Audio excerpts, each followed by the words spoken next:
Hello, everyone, and thank you for joining us today for Baxter Travel Webcast presentation of Flanders, Belgium, a place to come, a place to meet, a place to be. With us today, we have Marco Frank from the Flanders State-of-the-Art Tourist Board, and he'll be giving a fantastic presentation on the many amenities available in Flanders. Should you have any questions, please feel free to follow the splash page arrow. Have a question, ask here on the top left-hand side of your screen, and we'll be answering those at the end of the presentation. Once again, I'd like to thank you for joining us, and we'll be starting. Marco, whenever you're ready, please feel free to load your presentation. All right, so hopefully I'm back on and everybody can still see or now see the PowerPoint. So as I said, today, Flanders, a place to come, a place to meet, a place to be. And I wanted to start with an overview, first of all.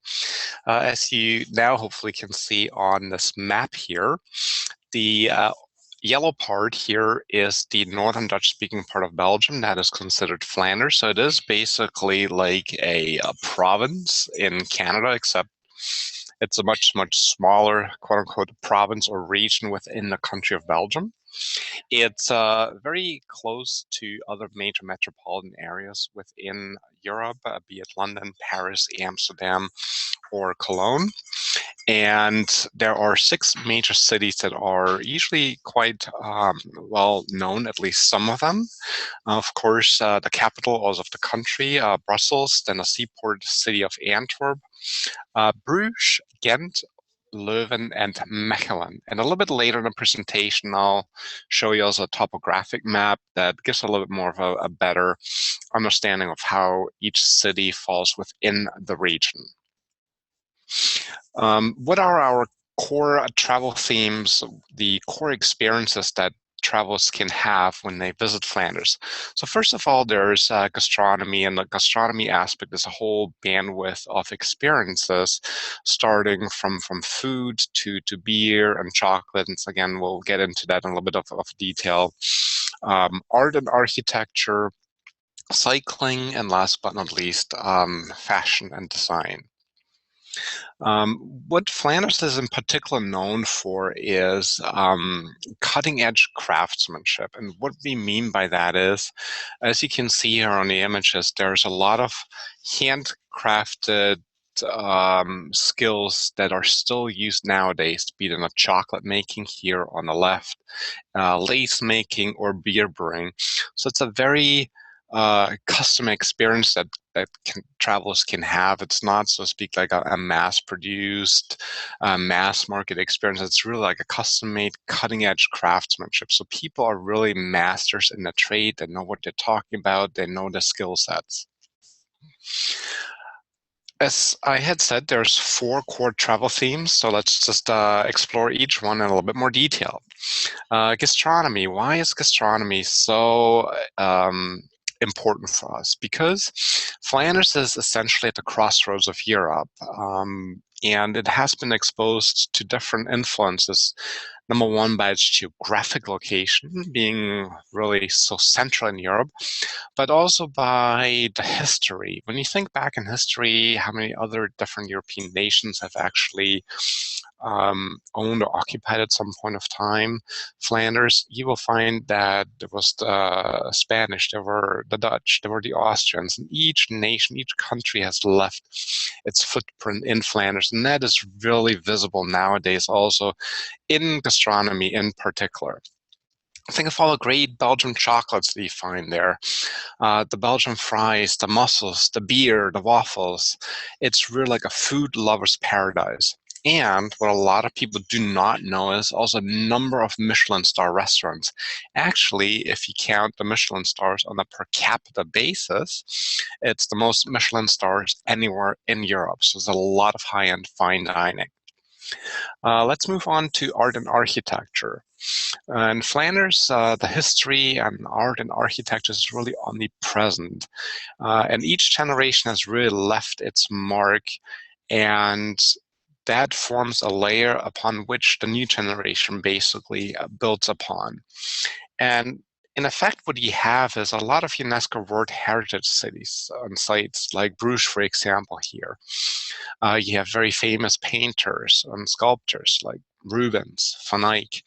And then you mix in contemporary artists, someone like a Luc Timmons, a contemporary art, and what you get is a very, very eclectic mix of old and new. They live side by side, they complement each other, and it's really a very artsy, art-driven region. When you walk through the streets, you find art on every single street corner. Along the history, I just wanted to also briefly mention, because it's very also important for the Canadian history, Flanders Fields, West Flanders, where a lot of the battles of World War I took place, and the Canadians fought there as well bravely in the First World War. Because of the centenary, we do commemorate that. So there's a lot of commemorations going on, new museums that were opened up, refurbished, and you will see a lot of events in the next 3 years, because we're already in year 2, we're now in 15, all the way to 2018 to commemorate the time period from 1914 to 1918. Going on with the cycling. So cycling is really well established in Flanders. It's a cycling destination par excellence. And what we mean by that is that everything is basically accessible by bicycle. People cycle all the time, every day, rain or shine. They go to work, they go to school, they do it in their leisure time.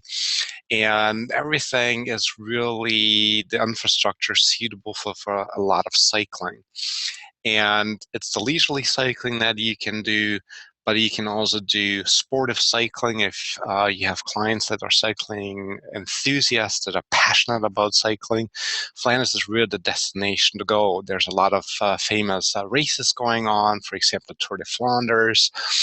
You can also, on the leisurely side, combine it with food, with gastronomy, with art. You can do a cycling tour where you then visit different castles, different medieval sites. So it's really something for the young and for the old. Last but not least, fashion. It really started in the Middle Ages with the lace making and cloth trading. And now in the last 30 years, Flemish designers have really stormed the catwalks in the high-end fashion world. And there's a lot of haute couture design, and those designers, originally known as the Antwerp Six, really set the path for a lot of other fashion designers to come into the market and really turn Flanders into a shopper's fashion paradise. What you will find is there's a lot of boutique stores, fashion stores, shoe stores, accessory stores. Think of the shopping that's going on in Antwerp, the diamond capital of the world. And why is Antwerp diamond capital of the world? Simply because of the fact that 80 or 90% of the world's diamonds are actually refined and cut in Antwerp. Of course, they're mined somewhere else. They're mined in South Africa, they're mined in Canada, and then they're all shipped to Antwerp.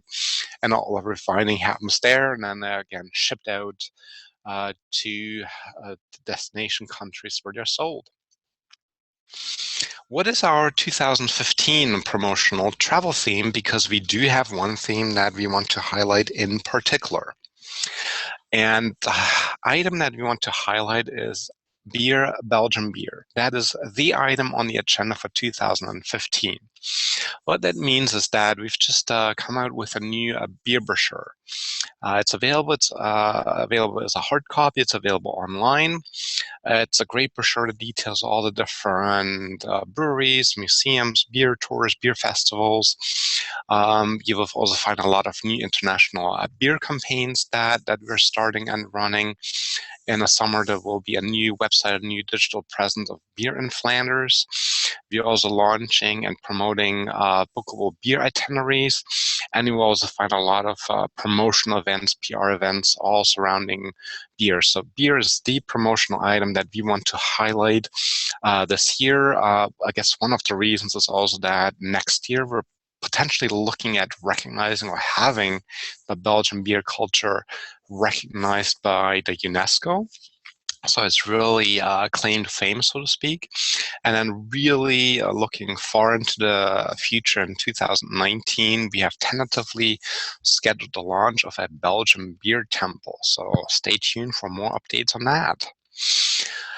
Next slide is just a very brief overview without really going into a lot of detail here. An overview of some hand-picked beer festivals that are happening literally almost like every single weekend. And just in February, we had the Bruges Beer Festival. Now the next big one that's coming up at the end of the month is the Leuven Beer Weekend. And as you can see, there's always beer festivals going on, even in December.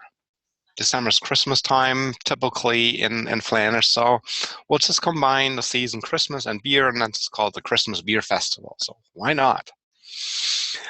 You will also find that there's a lot of beer museums that are getting expanded. There's new additions, there's new museums. Again, just a couple of highlights. In Popering, there's the Hop Museum. Popering is in West Flanders, Flanders Fields, again, the battles of World War I. And they're having an exhibit there about the food in times of war. Bruges just opened up a new beer museum, and you can see that here on the right-hand side. All those visitors are actually holding some interactive devices, and what it is basically an interactive exhibit where visitors are given an iPad when they come in, and they can basically then have a much more of an interactive experience, visit the museum at their own pace, and then get additional background information on the iPads. And then last but not least, another beer experience center that I wanted to highlight is the Koning, which will open up an interactive multimedia beer experience center in Antwerp, probably in the summer of this year. Again, it's very much driven on the whole beer experience, the beer brewing, the beer hop growing.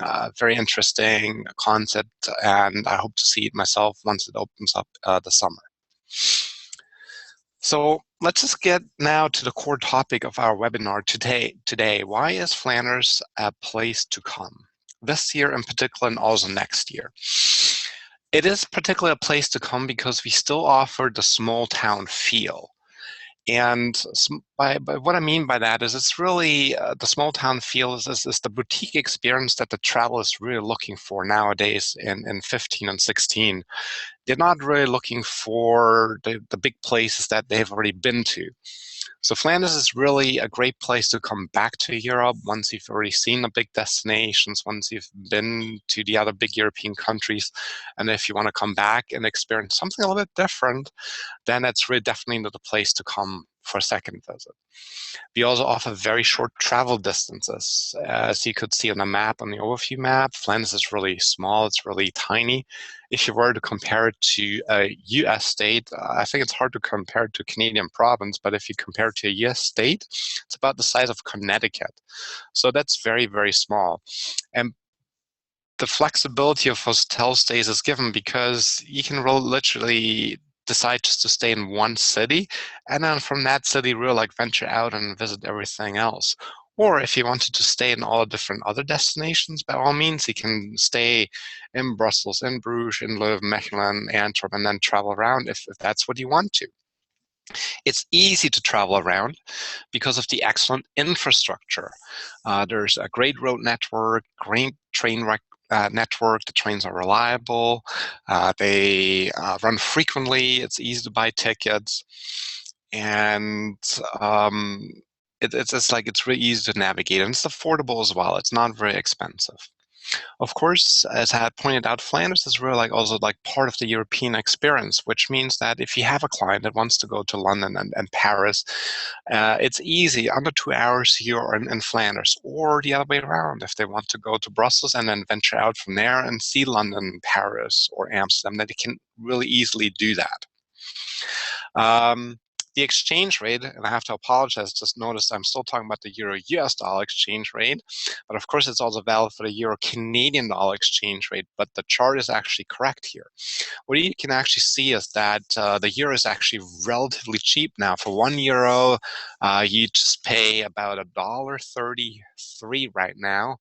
The times are gone when the euro was $1.50 or $1.55. So that makes actually everything a lot more affordable in the destination. And last but not least, because of the very favorable exchange rates, we have incredible price to quality relations. It's really, the food is affordable, the hotel stays are affordable, and that makes really Flanders a great destination to come to because of the drop in the euro. A place to meet.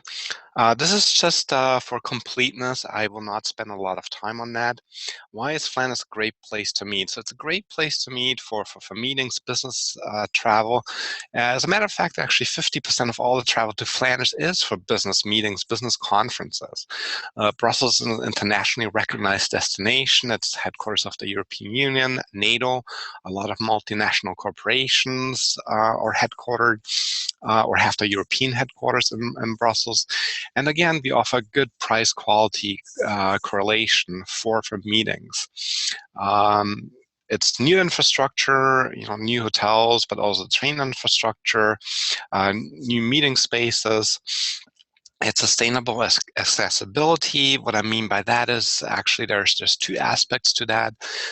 Flanders and the tourism of Flanders has always placed a lot of emphasis on sustainable tourism, sustainable meetings, sustainable conferences, and also by accessibility, that we've really also placed a focus on making the hotels, the conferences, meeting rooms really accessible for handicapped travelers and participants. So there's really been a great effort in the country. And then last but not least, if you have any type of meetings to organize, there's of course all the leisure assets that we've just talked about, be it the fashion, be it the cycling, be it the food. So it's not a meeting destination in the middle of nowhere and there's nothing else to do around it. Let's just get on a place to be. Why is Flanders a great place to be? Because generally speaking, I think I can say that honestly, we tend to underpromise and overdeliver. Flanders, as I said, is really like a small destination, and that's sometimes also a little bit reflected, I guess, in the way Flanders markets itself. We don't think of ourselves as being a big important country. So we typically tend to be a little bit more on the quieter side, and we tend to underpromise, but once the travel has been, they all come back raving with great reviews, great experiences. So it's really true that we tend to underpromise and overdeliver in all the authentic experiences, and that's the next point.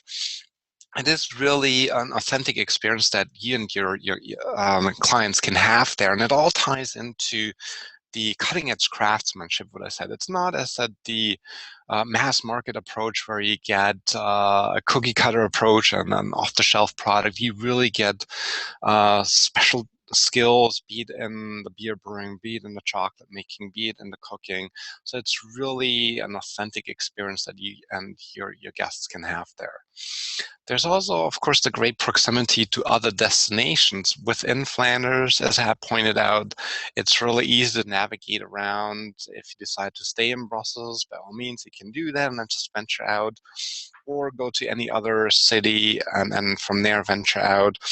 Or within Europe, it's just so close to Paris, London, Amsterdam. It's really easy to get there, or from Flanders to those cities.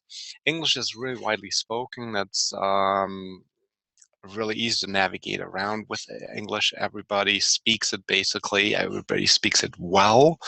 So there's not a lot of communication issues that you might have to be concerned. Oh my God, I don't speak Dutch, or I don't speak French in Brussels, then I might have some issues. So it's really easy to navigate around with English. And of course, as I had pointed out before, the favorable exchange rate that's really works in our favor right now. Let me just give you a couple of sample hotels just to get the thought process going, so to speak. And I just wanted to quickly highlight two hotels in Brussels. One is the Amigo Hotel.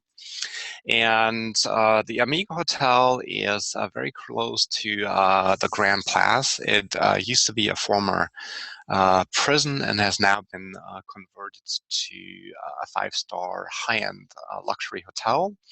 It's a great hotel. I've stayed there myself. It's really convenient in the middle of the city, very close to the Grand Place that you can see right here.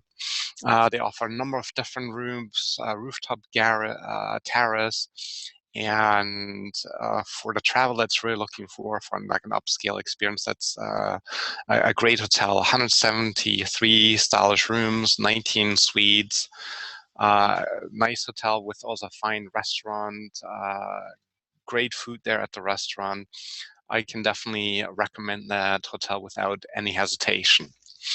And another hotel, again, just a quick highlight, is the Sofitel in Brussels. The Sofitel in Brussels is a little bit further away, maybe about 1.5 kilometers from the city center, from the Grand Place, but still within, so to speak, the downtown area of Brussels. Also a very nice hotel with, as you can see, a little bit of a different look and feel, very contemporary, modern rooms, and also a nice bar with a lot of different beverages, beers, liquors to taste, and a very nice, excellent rooftop terrace again, where you can have gatherings, relax, sit back, or if for whatever reason have any corporate events to plan, they can also rent the whole rooftop terrace. Again, it's just a quick sneak preview of some of the properties. I don't want to spend too much time on those. Again, just a quick overview. Let's just look at, I apologize, I just noticed this L missing, so a couple of sample itineraries. But before we dive into that, and I'm not sure if you can actually see my cursor here. So let's just look at the map with a little bit of a better overview of how the different cities combine and how to navigate around within Flanders. So in the center here, you have Brussels, so which is, of course, the major capital of the country of Belgium. And then if you just look down here, you can already see that's the border to France. And up here, there's the border to the Netherlands. And then all the way on here, you can see the border to Germany. About 30 to 40 minutes north of Brussels, there's the seaport city of Antwerp. And in between Antwerp and Brussels, you got the city of Mechelen. Just staying within the vicinity of Brussels, if you just go about 20 kilometers west, you get the city of Leuven. And then, sorry, east. And then if you move west here, you got the city of Ghent. And if you move again a little bit further west, you got the city of Bruges. And then Flanders Fields is here, this region there, Popering, Yper, the most famous places. So as you can see, it's really easy to navigate around. It's not a big destination. The trains run everywhere, the highways run everywhere. Again, very easy to navigate around. Let's just look at what you could do if you were to be in Flanders just for one day. And if you're there for one day, most likely you're either in Brussels or in Bruges or in Antwerp. So let's say you're in Brussels. What's there to see in Brussels? There's the Grand Place. You just saw that at the Amigo Hotel. It was in that slide. It's a great medieval square. It's a great place. There's also a lot of good restaurants there. Brussels is also known for Art Nouveau, an architectural style that came into fashion around the turn of the century. So a lot of Art Nouveau buildings there, a lot of museums devoted to Art Nouveau. So very interesting architectural style. We also have the comic strip museum. Just in case you did not know, people in Belgium really love comics. They do read them quite frequently. It's not uncommon for adults even to read comics. And there's two very famous comics strips that actually came out of Belgium. One is the Smurfs and one is Tintin. I'm sure you've heard of those two characters. And also wanted to mention the Atomium, which is a very interesting structure that was built for the World Fair in 1958. So also worthwhile a visit. And other museums, for example, the Magritte Museum, a lot of paintings, fine art that can be found there. So just a couple of ideas what can be done in Brussels. If you're one day in Bruges, I would definitely recommend that you go to the Chocolate Museum. It's a great museum to learn about chocolate, the chocolate story, how everything came about. Or climb the Belfry, which is the tower in the square in the city center. Alternatively, you can also take, or not alternatively, in addition to that, take a canal boat tour. It's a great way to navigate around and see the city by boat. The Groningen Museum is a great museum also about painters in Flanders and art. Or you could also visit the Beguinage, which is an old monastery, very interesting to see, was founded about 500 years ago. Antwerp. If you're one day in Antwerp, what can you do in Antwerp? Of course, Antwerp, the diamond capital of the world. So there's a lot of, diamond shopping that you can do, look at diamonds. There's a lot of fashion shopping. There's the Grote Markt, which is the main square in the city. There's, again, a lot of restaurants, churches that you can look at. The city's most famous painter is Rubens, so his residence is still available to be visited. The Rubens house is definitely worthwhile a visit. And then the Royal Museum of Modern Arts is there. I have the Dutch word down here. The Maas Museum is another very new modern museum that was just opened not too long ago, and has a lot of different pieces about the history of Flanders, about, again, painters. The Red Star Line Museum is definitely worthwhile a visit. Red Star Line operated connection between Antwerp and New York City, and a lot of immigrants came over on the Red Star Line. It was very famous also for bringing over people that are very well known. For example, Albert Einstein came on the Red Star Line. And it's really a great museum to talk about migration, human migration, and the different experiences that people have migrating from one place to the next.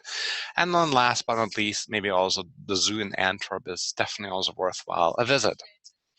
Let's just quickly look at the 3-day itinerary. So if you have 3 days in Flanders, what can you do?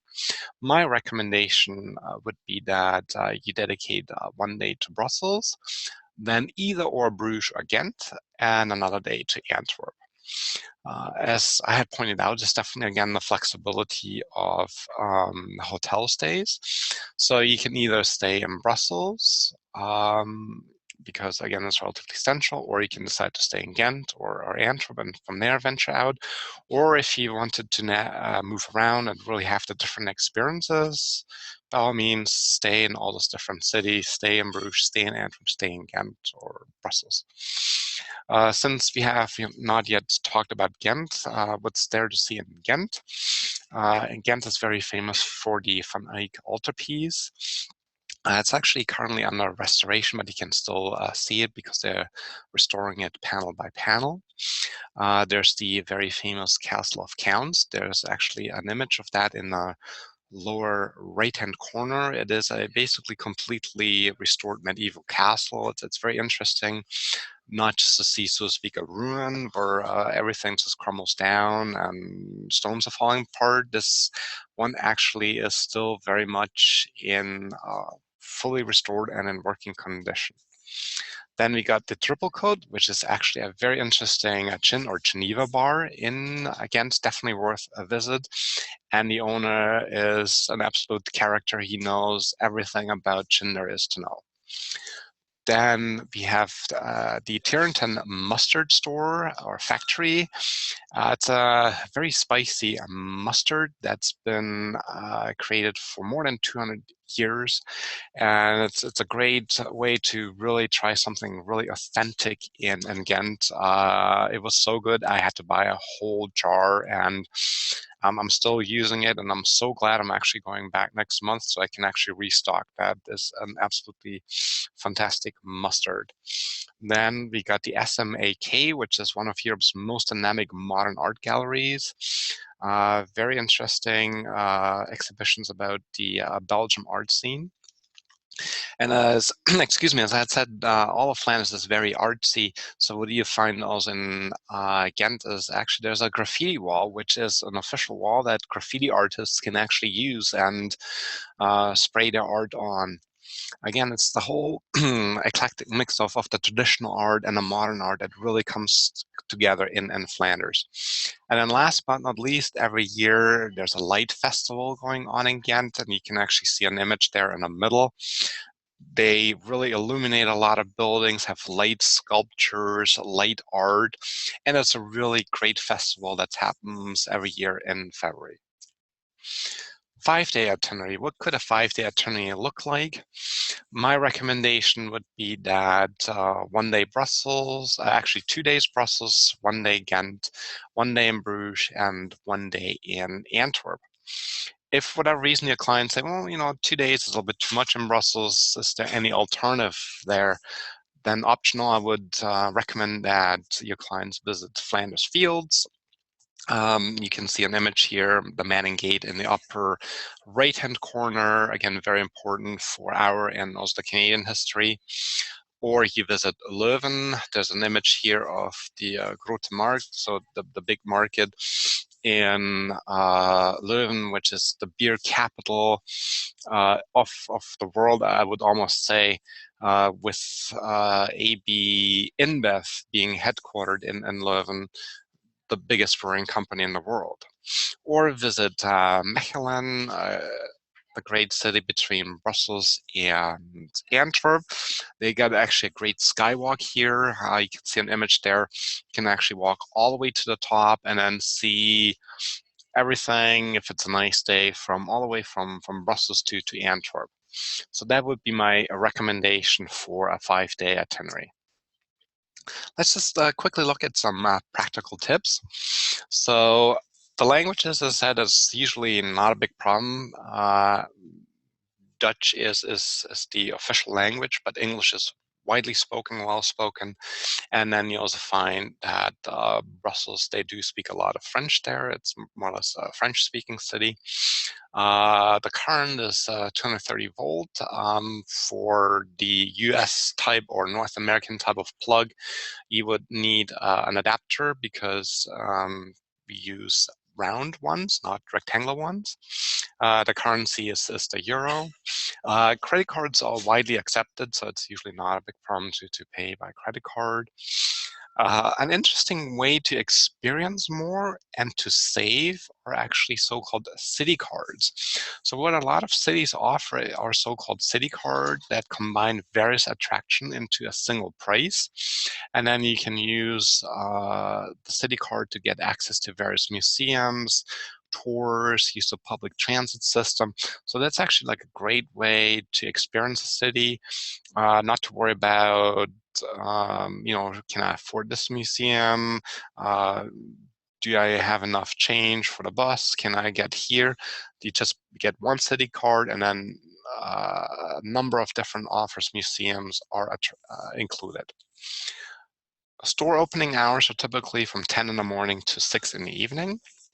The time zone is the Central European time, which is basically Eastern time plus an additional 6 hours. And the most beautiful thing is when you go out and eat, it is basically uncommon to tip because tips are usually already included. That's a little bit different for us over here because we're always used to tipping 15, 20%. Because most people that work in a restaurant business just work for very little money and they rely on tips. It's not the case in Flanders or in Belgium. People get paid a regular wage, and as such, tips already included in the bill. So that I thought is also a very good practical tip. How do you actually get to Flanders? there's 2 direct flights from Canada, one from Montreal with Air Canada on Airbus A330, and then Jet Airways flies out of Toronto, also on an Airbus A330. There's also a couple of ways from US airports from the East Coast, be it from JFK or Newark in New York, Philadelphia, Chicago, Washington, Atlanta, or Miami. Or alternatively, you can always connect from any other European airport. If you fly into London, Paris, or Frankfurt, take a connecting flight, or take the Eurostar from London, take the tallest train, and again, in no time, you are right in Flanders. So with that being said, let's just quickly summarize.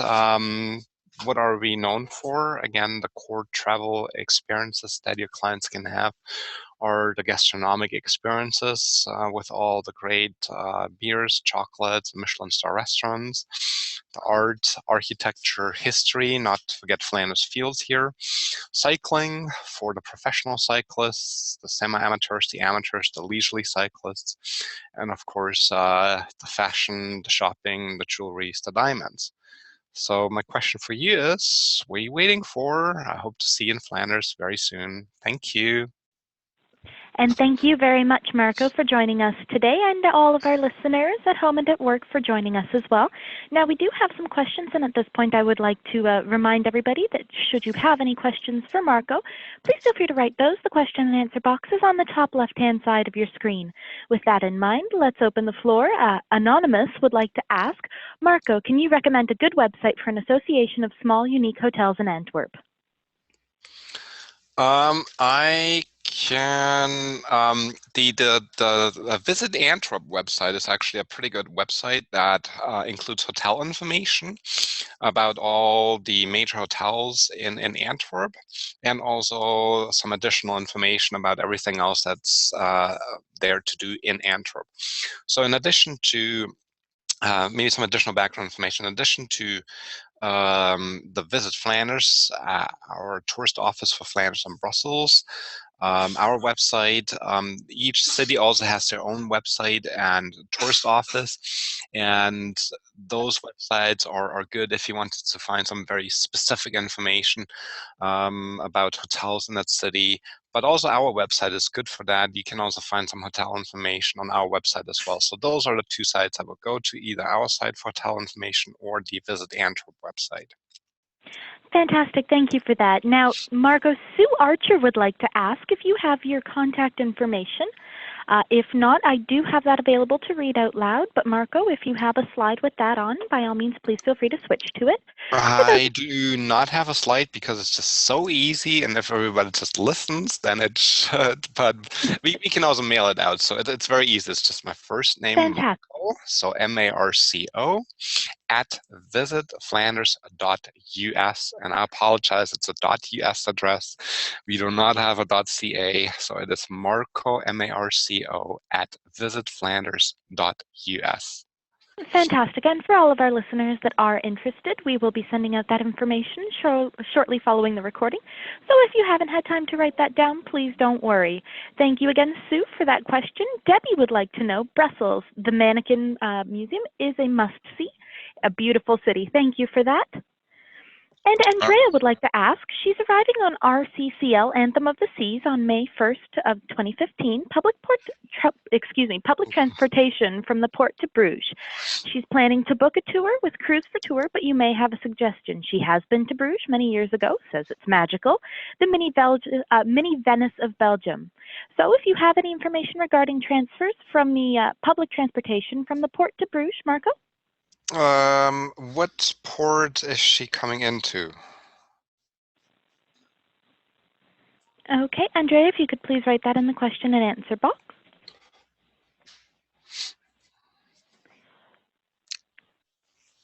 And while we're waiting for Andrea, we do actually have a question.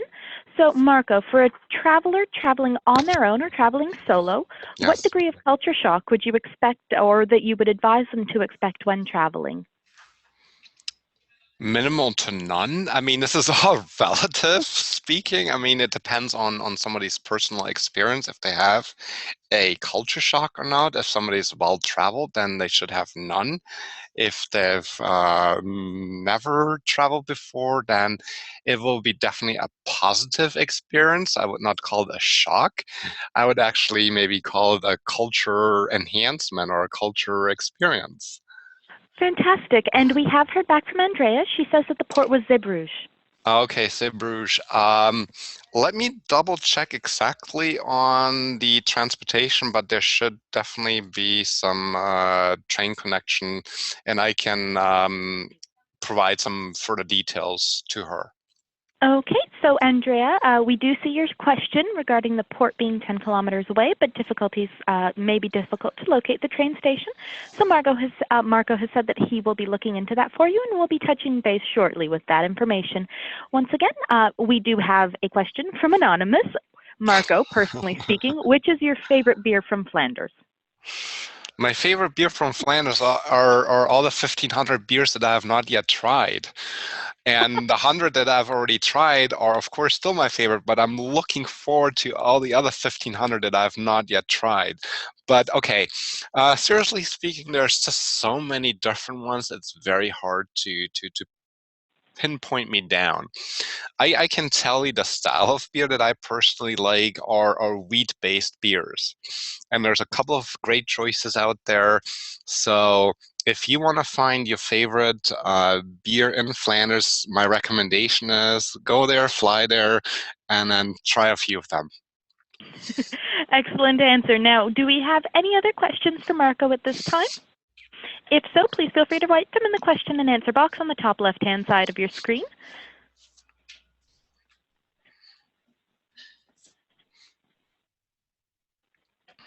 Okay, so it seems as though everybody has had their questions answered. Should one occur to you after this recording, please feel free to get in touch with the moderator. That is T.F. Bradley, T as in Tango, F as in Father, B-R-A-D-L-E-Y, at Baxter.net, and we'll be happy to direct you over to Marco. And once again, his email address is Marco, M as in Mother, A as in Alpha, R as in Romeo, C as in Charlie, O as in Oscar, at visitflanders.us. That's Unicorn Sierra. Oh, Debbie would like to know, will there be any FAMs coming up? Marco, take it away. There are, at this point, no immediate plans for other FAM trips. We actually did have a competition last year. I believe we ran it in October, where we actually did give away a FAM trip for two, and we have some actually happy winners from an agency out in Vancouver, and they're actually going next month. But that is the only FAM trip, and unfortunately, because it's coming up in 4 weeks, it's already full. And then for the rest of the year, we do not have any other plans. But for 2016, planning starts in August, so we'll definitely include and add again some FAM trips, and then we'll make sure that we communicate that accordingly and timely. Fantastic, thank you very much. So once again, this will be last call for questions. Should you have any for Marco, please feel free to write those in the top left-hand corner Q&A box.